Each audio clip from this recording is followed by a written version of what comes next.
We're confined by our horizon. And there are people who are limited by the horizon because they have never heard the good news or understood the good news of the gospel of Jesus Christ.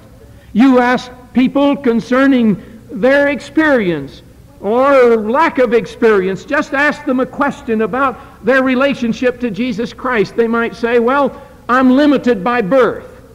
Oh, how many of us make a plea that we are limited by our birth, or we are limited by our talents, or we are limited by our environment, or we are limited by our training. And without end, I can go on to talk to you about the limitations that you have placed upon your life. And that is all the horizon you have. And so the poet has said, most people are cabined, they're coffined, they're cribbed, they're confined. Why? Because they have never seen Jesus Christ upon the horizon. And instead of making a plea about their birth, they have never begun to understand there's a new birth. Instead of saying, I don't have many gifts, they've never recognized all of the gifts they have in Jesus Christ. And so they're limited. But here Jesus Christ comes upon the horizon, declared horizon to be the Son of God with power, according to the Spirit of holiness by the resurrection from the dead.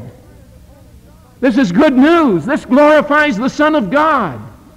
Doesn't just deal with his incarnation and his life and his death, but it deals with resurrection power. And one said to me yesterday, it's interesting, as men come and give various emphasis as to what is in the gospel, that certain things are emphasized. One man will come along and say, Christians don't need enlightenment, or this isn't Christ's purpose for your life. The purpose for life is discipline, not enlightenment. Another one will come along and say, God or Christ's purpose for your life is crucifixion. Yes, but let me tell you this, it's a sad thing if this is all the message we have of crucifixion.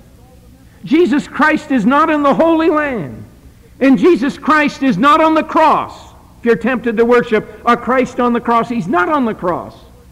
Neither is he in the grave. Jesus Christ is alive forevermore, and I'm certain of this, no matter what men say. It may be that we need discipline as well as enlightenment, and it may mean that we need crucifixion, but I tell you this, the good news of the gospel of Jesus Christ is that the life of Jesus Christ can be yours. He's horizon to be the Son of God with power, according to the Spirit of holiness, for the resurrection from the dead. And it may be that as you sit here this morning, you realize that your horizon is just yourself, and you make a plea, oh, my birth, my lack of talents, my poor environment, my lack of education and training. Listen, let Jesus Christ come into your heart and life and do something for you, so that there the horizon spreads out and you see the fullness and the freeness of life as it is in the Savior.